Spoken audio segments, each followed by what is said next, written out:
Good afternoon, everybody, and welcome into the show that's on in the afternoon. I'm very excited about today's show. I knew you would be. Very excited about today's show. Yeah. We've got Assistant City Manager Reuben Franklin sitting in with us. Fairly recent Assistant City Manager. I still feel like this only happened a month ago. I guess it was maybe almost 2 years ago. Yeah. But always good to talk to Reuben. Really Great guy. Yes. And can give us the information straight from the source about some of these big projects coming up in St. Augustine. We got a lot. Receipts, screenshots, That's right. all of it. Yes. We found out this morning Troy was way off. Way off, guys. About the seawall project. So we're going to correct Troy's fake news.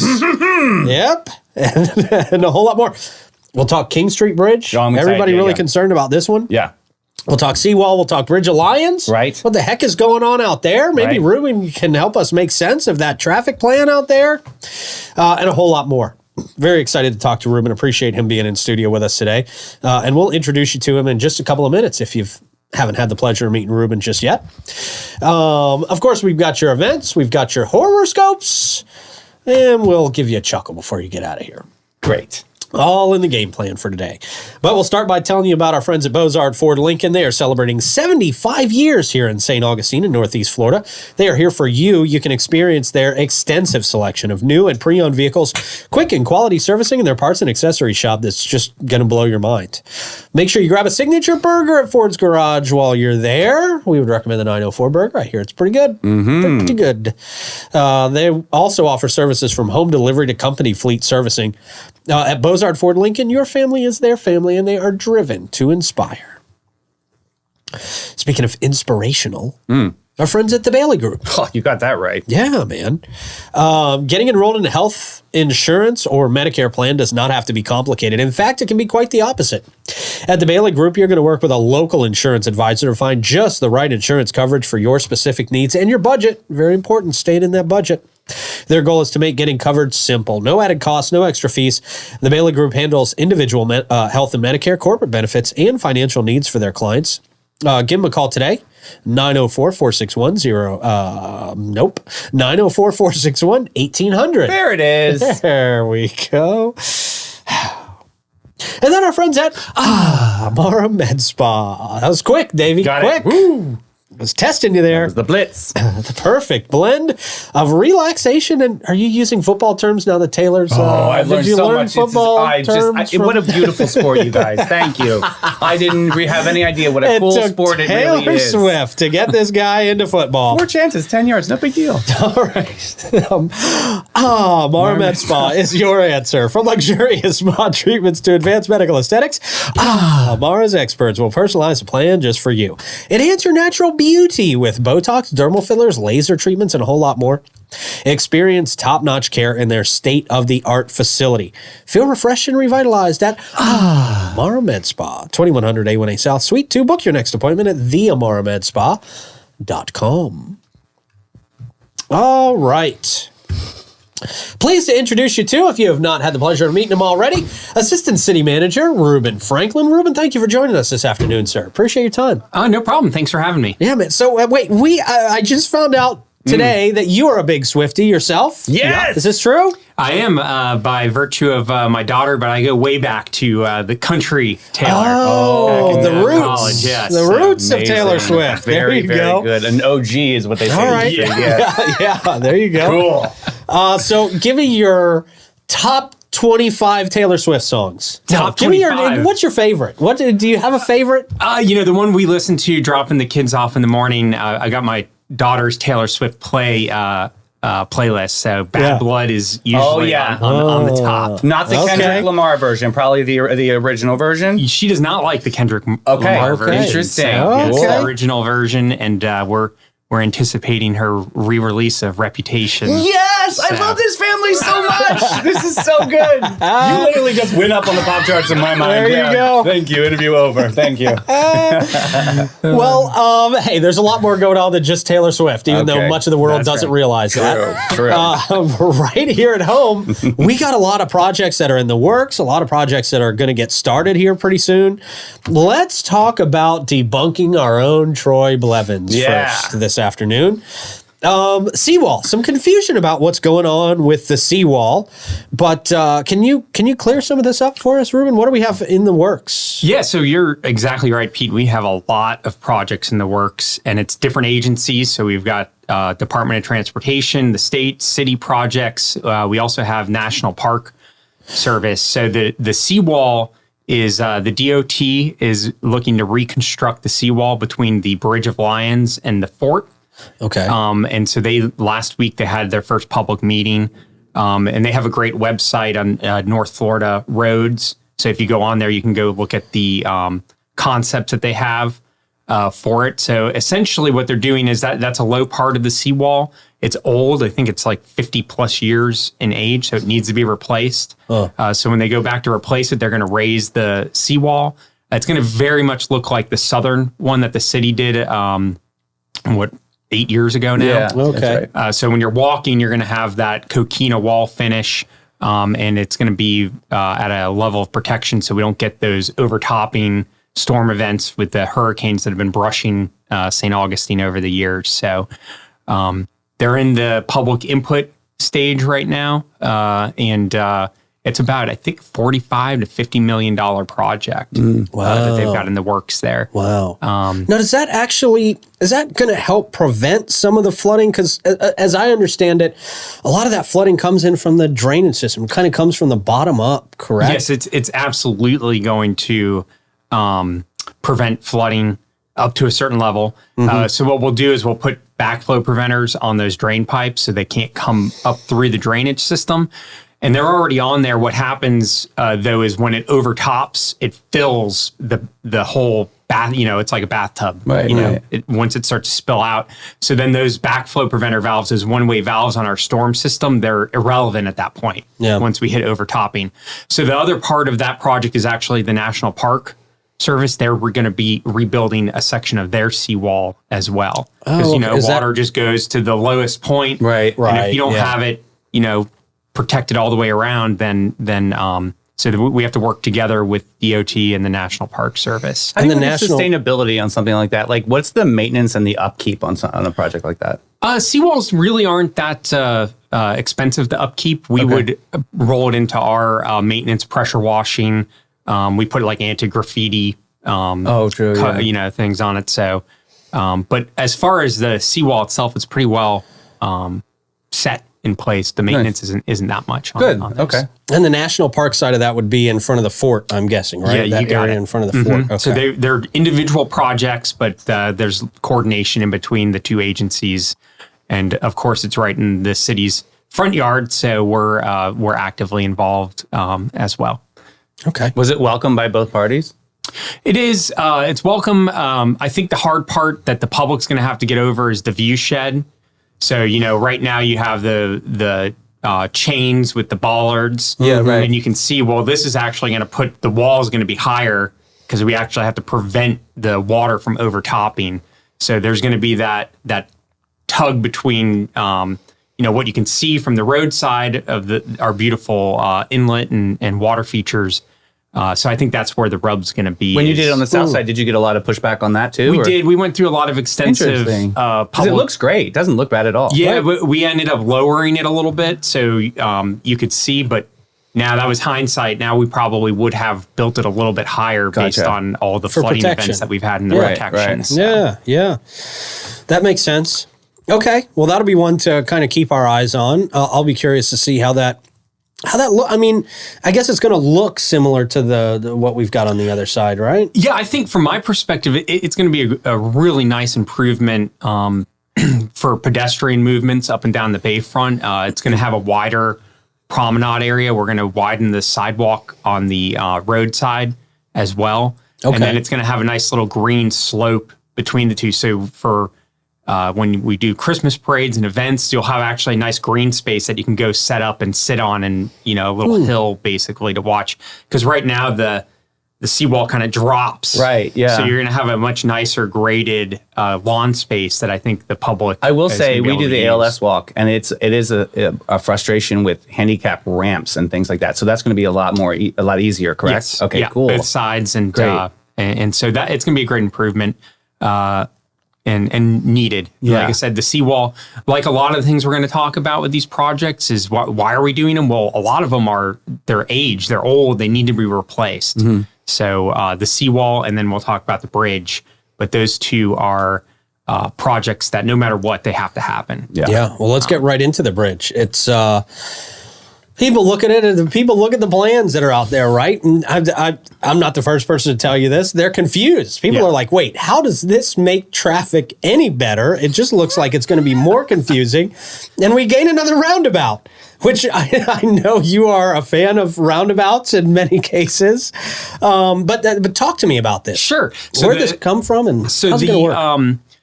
The project that has probably garnered the most public attention has been the base of the Bridge of Lions, the intersection improvements. And this goes back to the city has entered an agreement with DOT. The city will be taking back King Street between US 1 and the base of the bridge. So the city, we're going to work on our own project, which is redesigning King Street, Cathedral, and that little section of Cordova Street and St. George Street. Part of the agreement was FDOT was to look at what they could do to make traffic improvements at the base of the Bridge of Lions. So that's where this generated from. And why are we doing that? Because even with our last citizen survey, mobility, traffic, doing anything we can to try to alleviate traffic congestion is a big topic or issue for residents in the community. Oh, yeah. So what this does, it does look complicated. The things I've heard is why does it have to be so complicated?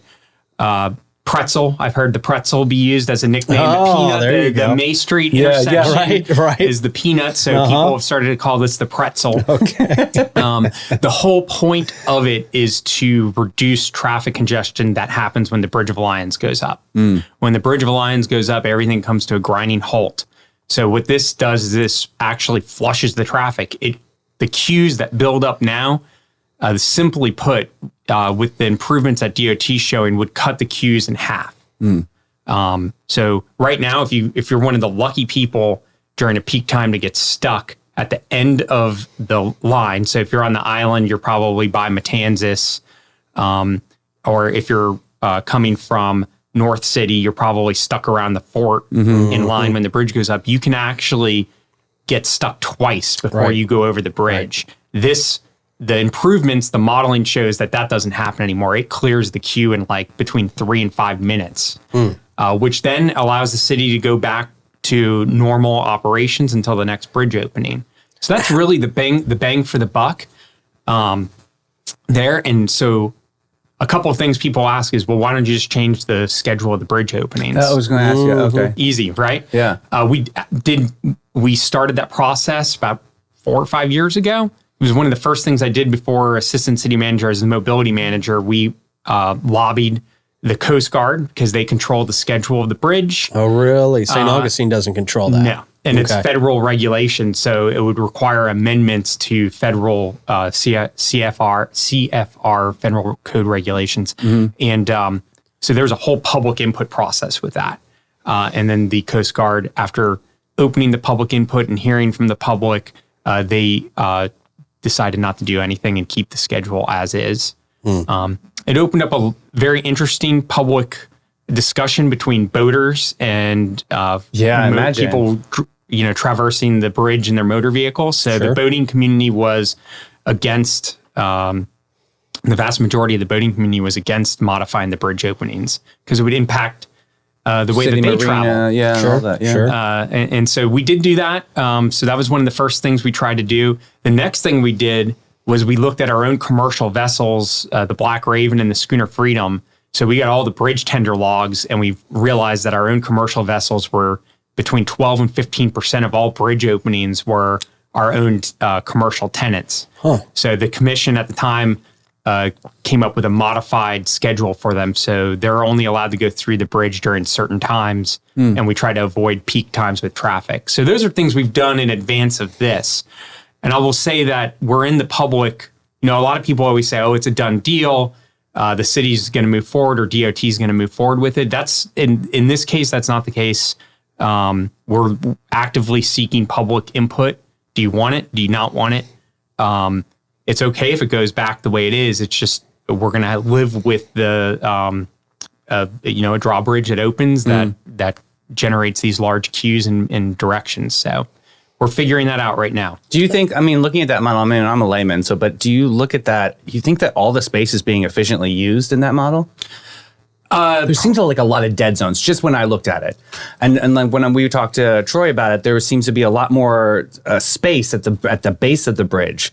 Do you want to maybe use some of that space to not use up so much space on the roundabout? I don't know. I'm just looking at it and like seeing a lot of like lines going through, like you can't go in that shoulder and yeah. Yeah. So one of the things that we got feedback on was it's too complicated. And I would say that they turned the dial and they made it as efficient as possible using all the space they can that they could use. So one of the things that we got feedback on from the public meeting is, can we tone it down? Can we kind of pull it back a little bit and increase the green space and soften it? So I'm working with DOT to come up with different concepts based on the public feedback, and then we'll push those out and send them to you guys so all your viewers can see it too. And then I'm happy to come back and talk more about it. But we're really trying to figure out, does the community really want this or not? Right. Here's the benefits. Here's the pros. It really reduces your queues in all directions. It brings things back to normal conditions before the bridge opens a lot quicker. But again, this is a decision the city commission is going to make because we have an agreement with FDOT. FDOT is really waiting to hear, does the city want to move forward or not? And so we're looking for input. And I would say generally what we've got from that public meeting was the majority of people thus far are not into it. But I want to make sure everybody understands, if we keep things the same, what we're giving up, because this is probably one of the last big projects that we can do that will have an impact that actually improves traffic flow in the downtown area. We're not in the business of widening roads.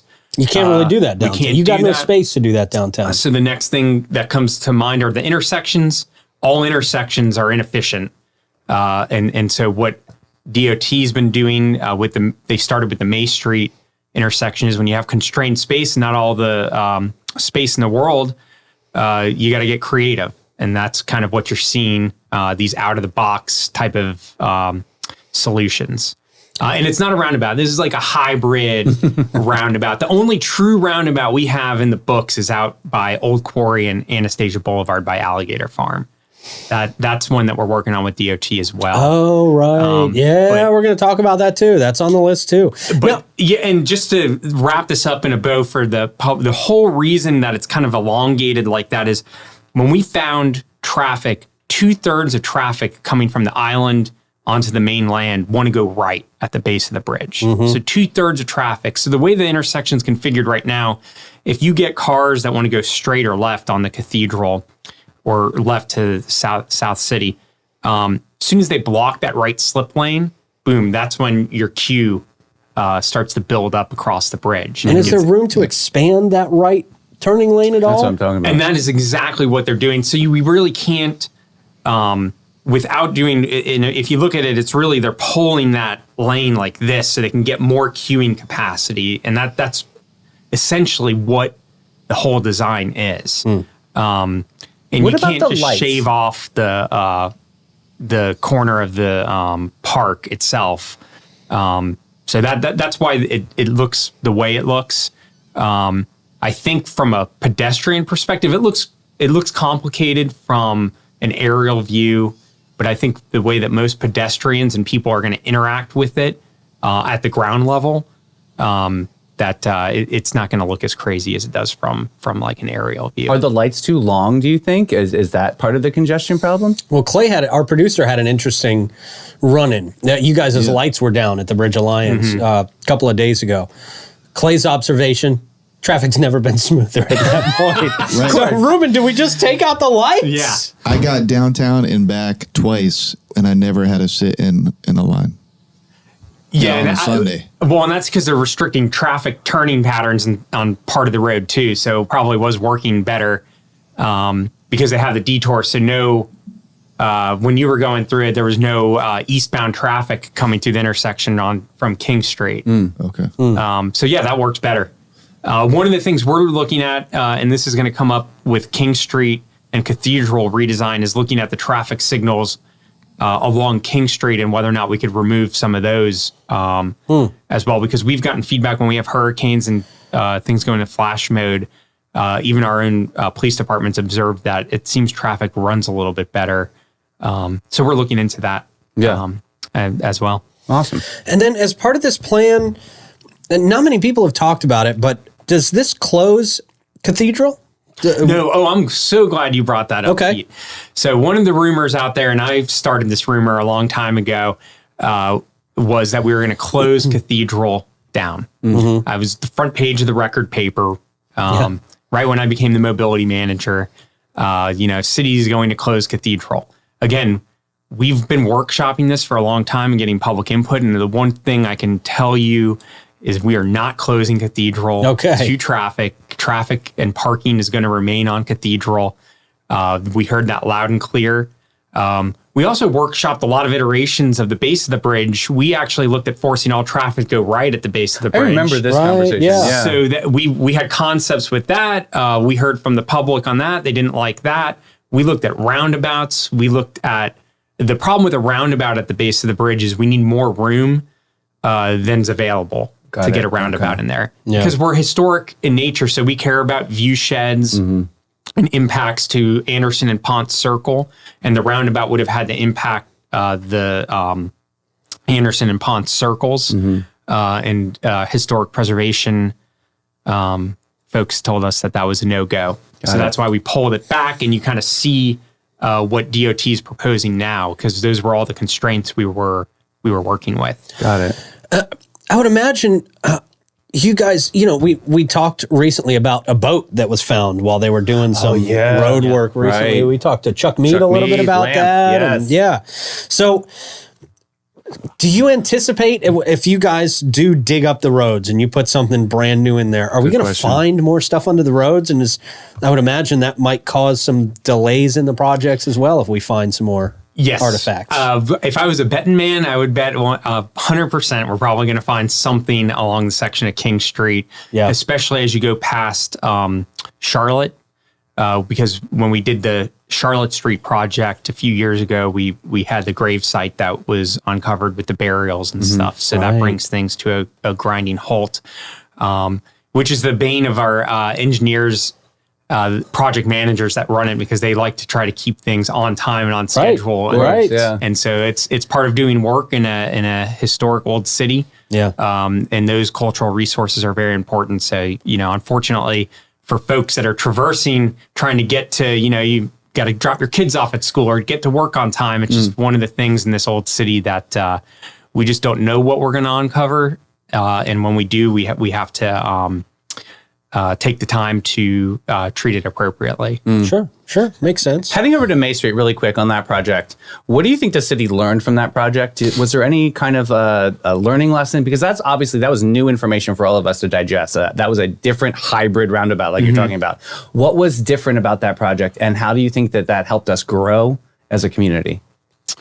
Well, you have to go back before that roundabout, I remember. hybrid roundabout existed, and how bad traffic was. I mean, it wasn't even during a peak time, and traffic would be backing up across the Volano Bridge just on a regular Saturday. Big time. So the reason that DOT moved in to look at improvements there and that the city joined them was because of the public and our residents and community wanted change.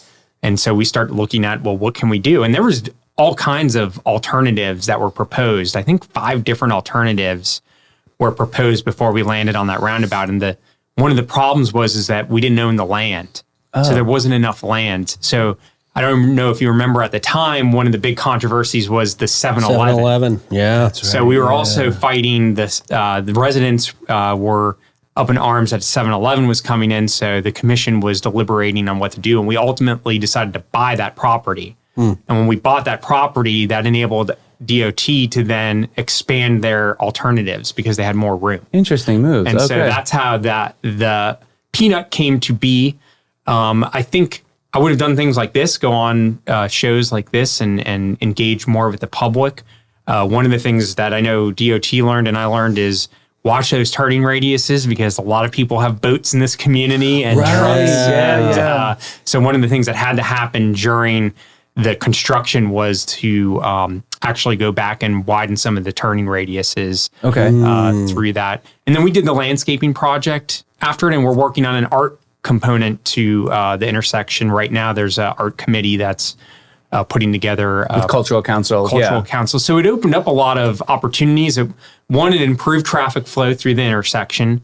Even during nights of lights, you'll still get it to back up during really congested times, but majority of the queuing that builds up is nowhere near what it was if you go back to prior to its existence. So it checked a lot of boxes. I think, like I said, going on shows like this and making sure people are aware of how to navigate it. It's new information. I mean, it's very confusing to some because it's new. So that's where I was interested in the education part of like how you get that message out there and how they actually approach the peanut itself.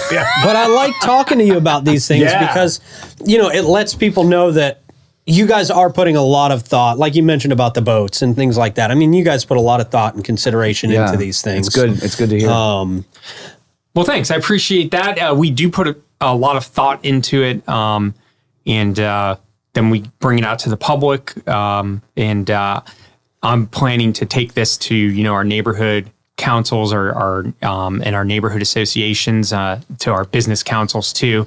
So one of the things with the city we're small enough where we can kind of do that really one-on-one engagement. So I just want to make sure before the community makes a decision, the commission makes a decision if we're going to move forward or not, that everybody has had the time to thoughtfully sit down and think about it. Is this something we want or not want? Yeah.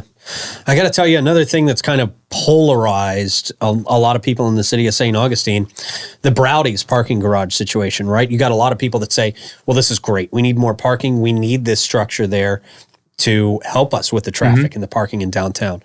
Other folks will say that we're going past that height limit and that's a dangerous precedent to set, Talk to me about what the status is, where we're at now, what we're looking like on the Browdy's parking garage. The Browdy's parking garage is moving forward.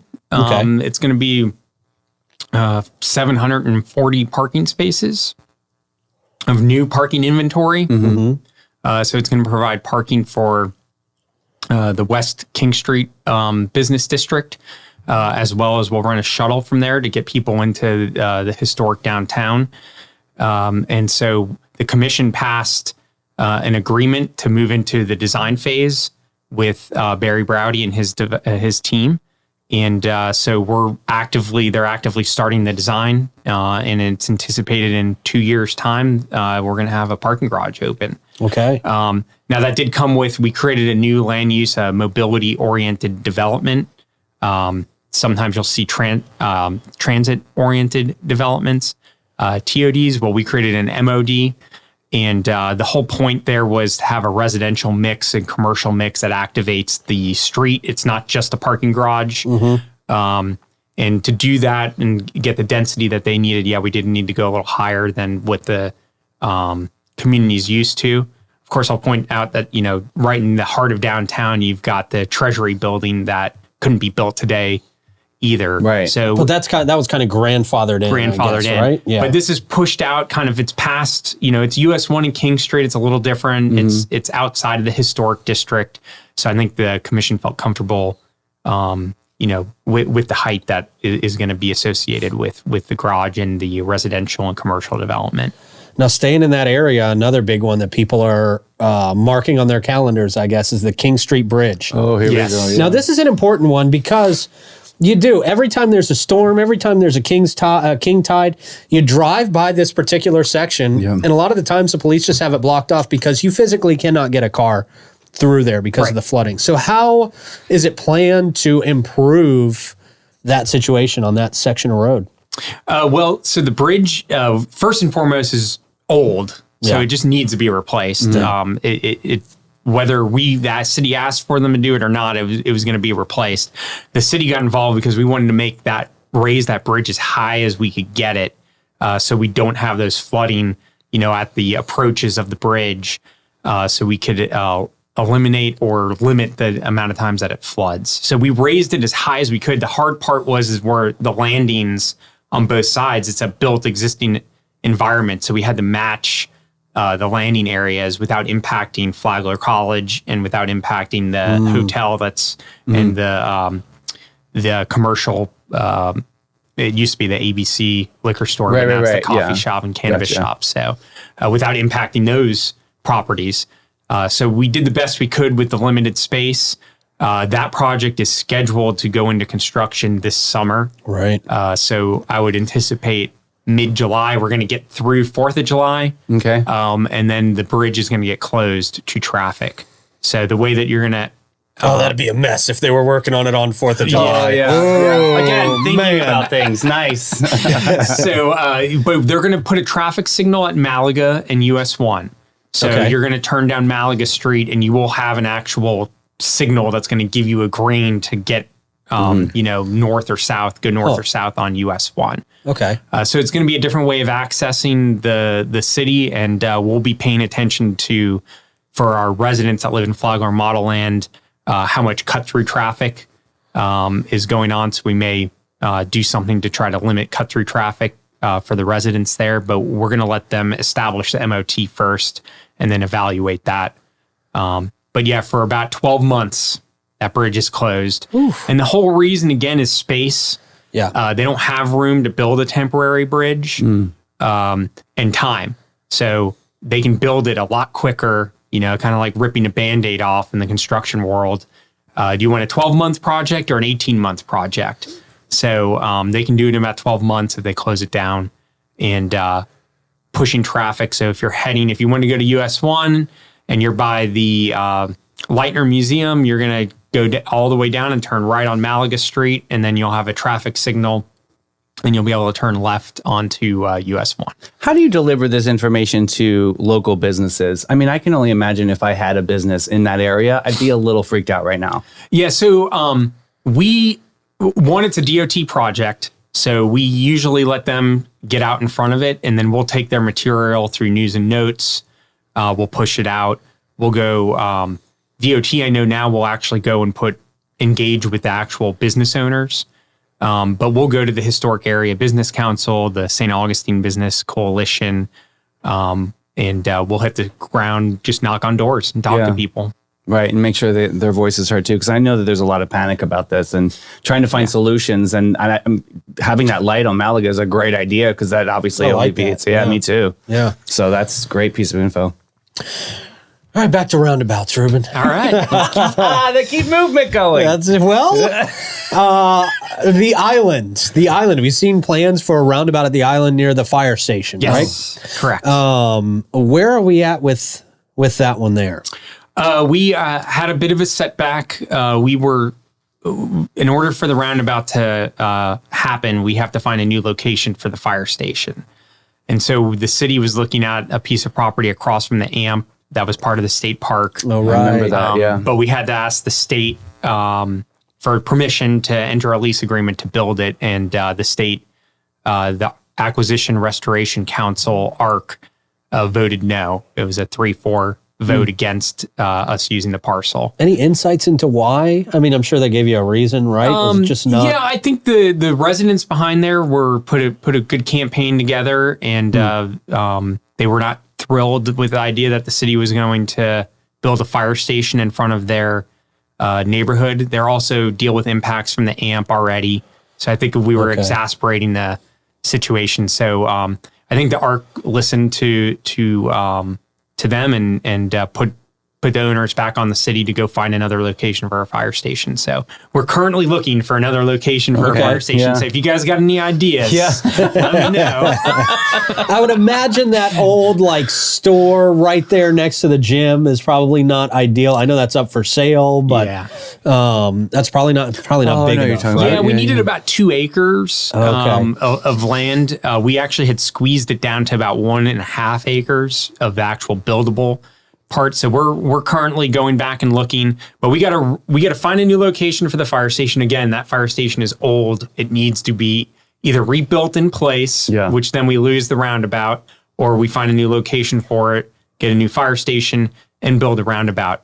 the roundabout at that intersection, the reason that we're doing this is because that intersection has had a lot of accidents. We've had fatalities there. It's on that curve. Yeah. The first thing, again, people just put a traffic light up. What's the problem? That seems like an easy solution.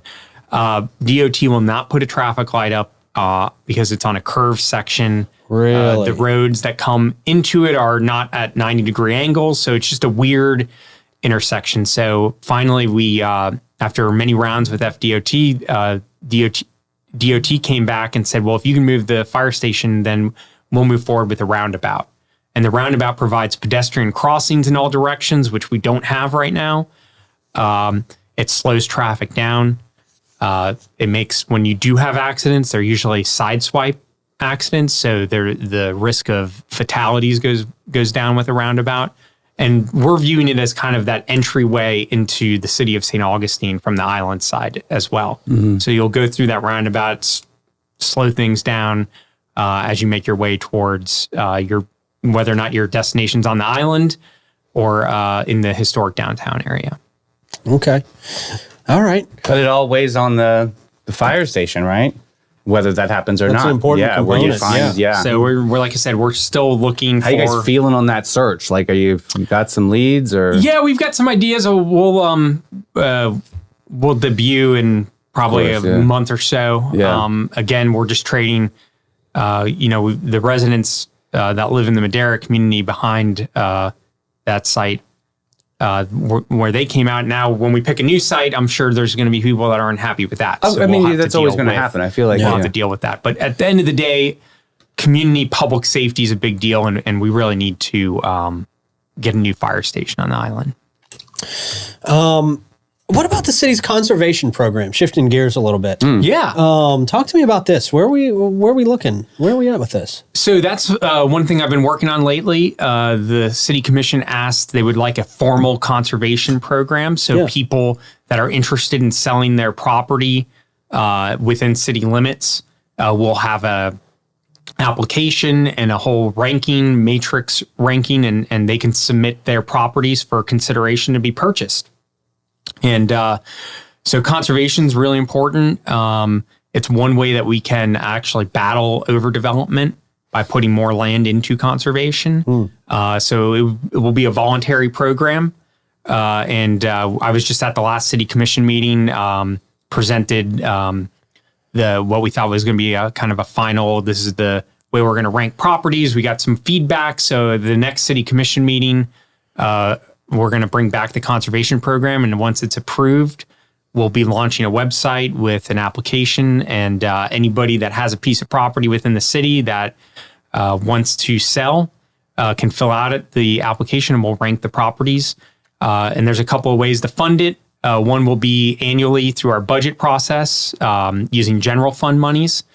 We can also look at, let's say we get a list of 10 properties and they're really great properties and the commission likes them. We could look at going for a bond to purchase them all in one.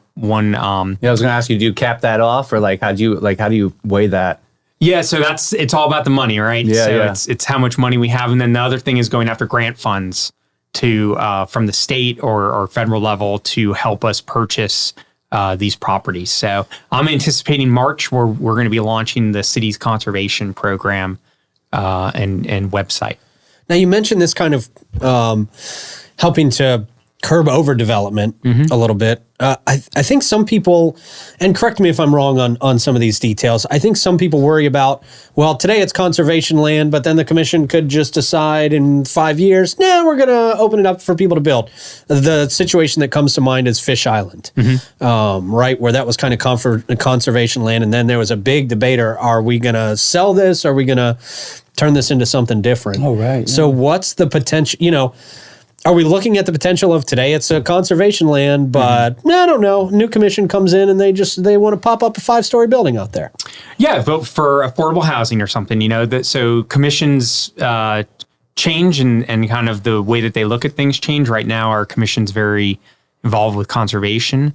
And one of the things that we're going to do to make it harder is conservation easements. So we've been asked to look at getting conservation easements put over those properties, which restricts what can happen on them outside of conservation.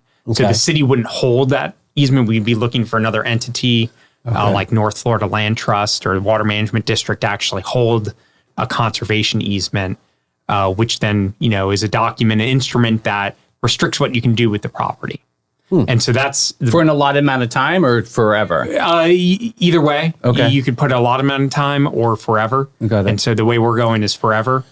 But that's what we're going to do to try to really lock these conservation areas in stone. So we can't go back 20 years from now and somebody wants to develop it Right. because there's another hot topic priority that the city's trying to do. So or work on. Okay, cool.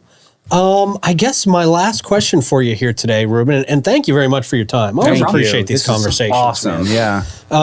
A lot of people asking when Spanish Street construction is going to be completed. Right? This is a hot Yes. topic for you guys. Yes, so very happy that it is coming to an end.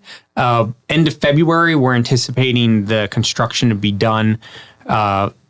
Long lead times with some materials, lighting. We're waiting for the light poles, but it checks a lot of boxes. If for folks that don't know, we've got a section of Spanish Street under construction from Cunha to Orange Street, and it's gonna, when it's reopened, it's gonna be a brick curbless street like the Hippolyta Street and Treasury Street and the southern section of Spanish Street. Nice. And so end of February, it will be open. We'll probably do a little ribbon cutting. I've been out Let there us know. That'll be fun. Yeah, the street looks beautiful. We're also going to be implementing a little pedestrian pilot project on a section of the street. Okay. So that first section is going to be pedestrian and local traffic only. So you'll be seeing information go out about how you'll access the northern section of Spanish Street through the Tolomato lot, which for those that don't know, that's a permanent parking lot right next to Mojo's Barbecue. So we're going to run a 90-day pilot to see if we can pedestrianize a section of the street. The reason we're doing that is we don't know all the answers, so we want to implement it, and before we make a permanent decision, see how it functions, and then bring that back to the city commission for them to consider. Cool. Okay. Moving forward.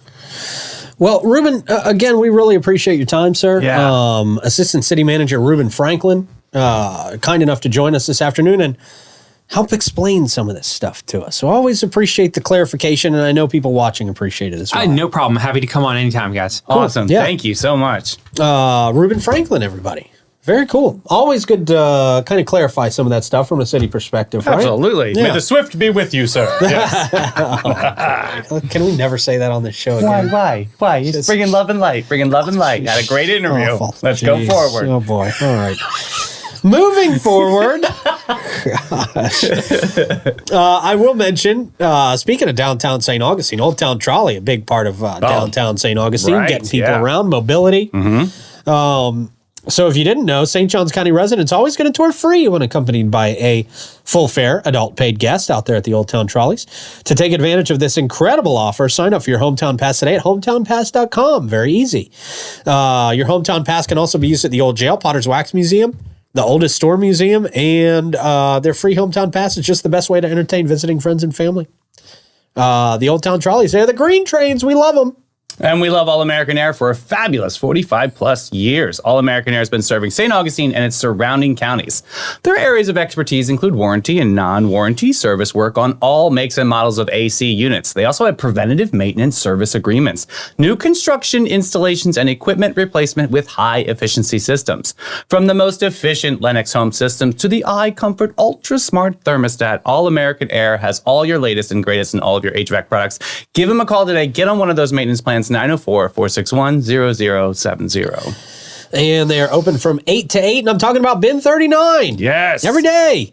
They're awesome. Great place to find your new favorite wine out there at Bin 39. Not only do they have a huge selection of wines, highly rated, top-rated wines out there, they've got a great and super friendly staff, and a fun staff, too, that's going to help you pick your new favorite out there.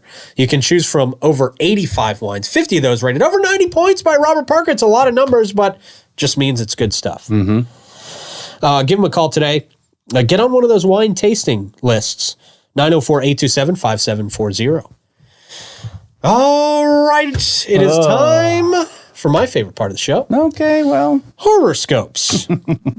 We've got Cancer, Leo, and Virgo today on deck. Clay, let's get this rolling, man. You. Cancer. Today, your emotions will be as stable as a house of cards in a tornado. Ooh, wow. It's a great day to watch paint dry for that emotional roller coaster. And just relax. Just try to do nothing today. Leo. Uh-oh. The spotlight's on you, Leo. Unfortunately, it's a flashlight held by somebody looking for their lost keys in the dark. You're not that important. Not that much. No. All right, Virgo. Today, your perfectionist tendencies will peak. You might even alphabetize your cereal boxes. Remember, the Cheerios go before the Lucky Charms. Yeah. That's a very good point. Yeah. Yeah. I don't know. Throw out stale cereal, too. Don't keep it. Yeah. What are you going to do with it? Yeah, true. Yeah. Get it out of the way. Hey, we've got some events coming on. We've got Hastings Branch Library on February 3rd. Join them for their monthly Coffee and Conversations community meeting that's coming up. Oh. They've been doing a lot of these. They're really nice touch with the community. So this is at Hastings Branch Library, which is 6195 on Main Street. Don't miss out on the latest community news and happenings. Plus, they'll have a special guest speaker that will be determined later, who will add even more excitement to the conversation. So see you there. Yeah, check out Coffee and Conversations. You can go to Hastings Main Street on Facebook and follow them. It's so you can find out all the news and all the local businesses are opening up there. Some great stuff happening. It's great how involved they're getting their community.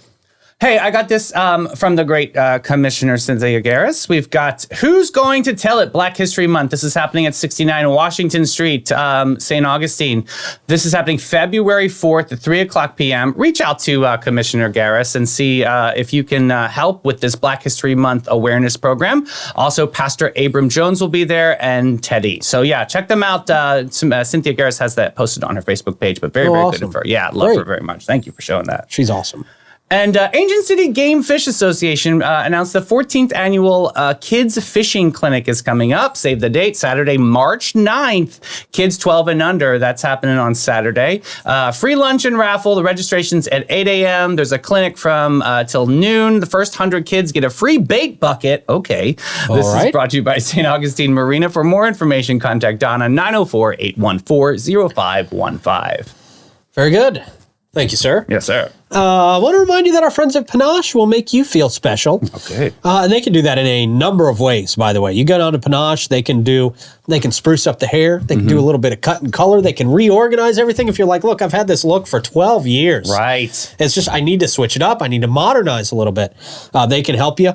Great folks down there. They can give you the facials. The facials are wonderful. The massages, the nails, the fingernails, the toenails, all that stuff. Clean you up. Clean you up. Get you ready to go out into the world. What are you doing? You're not ready to go out into the world. Yes. Not until you go to Panache. Go to getpanache.com and see what they can do for you. And the United Way of St. Johns County is a champion for our community. Together, they create opportunities, foster education, and improve the lives of those in need. But they can't do it alone. They need you, your passion, your generosity. Together, they create a brighter future for every individual. Check them out. Volunteer today. Can't stress that enough. UnitedWay-SJC.org. All right, man. How are we going to end the show today? All right, cursed picks to make your day 100% weirder. All right. All right, look at this first one. It's a hairless cat looking at chicken in a bowl or a pot. Ooh, is that my brother? Yeah, are we cooking me here? Ooh. Next up, this is Joker's origin story right here. You see that? Yeah. Look at that. That is creepy. Yeah, Courtney Cox. Very creepy. Next up, I just want to pop this and run. Oh, boy. That's a fear. Yep. Next up, they put the fun in funeral, okay? Oh, Bounce that's at the different. funeral. I don't know if that's respectful at all. I don't know, but maybe it was a Joker. Maybe it had a lot of fun. Ooh, this next one, Nosferatu, is out in daytime. Okay. Next up, someone's asking for a lawsuit. Ooh, here. just a Donald. Just the Donald. Okay. Next up, is this the Jiffy Feet remix? Oh, yeah. Look at that. Why don't you just buy a real pair of shoes? What are you doing? Beautiful with the lattice work there at the bottom. Nice. Next is Iced Toast is sweeping the nation. I just want to let everyone know that. Iced Toast, baby. Nope. And this next one here is ordering same-day delivery at 11:59 p.m. I did this last night. Getting there, yeah. Ordered a white noise machine for my house. Wow. Yep. Let's hope it gets there today. Oh, I hope so, for your sake, yes. Yeah, and the last one here is the first day of dental school. You never know what you're going to walk into. Oh, Wow. It's just creepy. Just working on teeth. It's just really very, weird. very creepy. All right, man. Good show today. Yeah. Thank you to Reuben Franklin for coming in. Yes. Thank you to everybody in studio here, and thank you to you guys out there for watching. We'll see you tomorrow. Bye, everybody.